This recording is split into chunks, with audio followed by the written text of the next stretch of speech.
সরস্বতী মহাভাগ্যে বিদ্যে কমললোচনে বিশ্বরূপে বিশালাক্ষী বিদ্যাং দেহি নমস্তুতে।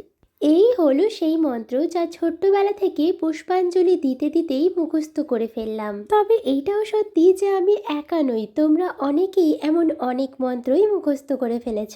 আবারও আসতে চললো এই দিন। সকাল সকাল তড়িঘড়ি করে উঠে রেডি হয়ে পুজো দিতে যেতে হবে সুন্দর করে সাজুগুজু করে। ছোট্ট থেকে বড় এই দিন শাড়ি আর পাঞ্জাবি পরার লোকের অভাব হয় না। যেই ছোট্ট পুচকিটি নিজের জামাও সামলাতে পারে না তাকেও দেখা যায় এই দিন শাড়ি পরতে। কি যে ভালো লাগে ওদের দেখতে।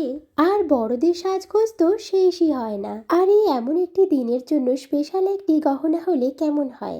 আর তাই দেরি না করে লেগে পড়লাম সরস্বতী পুজো স্পেশাল একটি গলার চোকার বানানোর জন্য, যেখানে থাকছে একটি বই আর একটি হংস।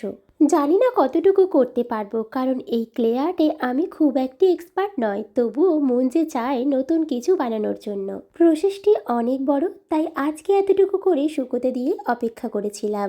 নেক্সট পার্টে আমি কালার করব, তোমরা কিন্তু অপেক্ষা করো। তো চলো, আজকের এতটুকু কেমন লাগলো অবশ্যই জানিও। টাটা।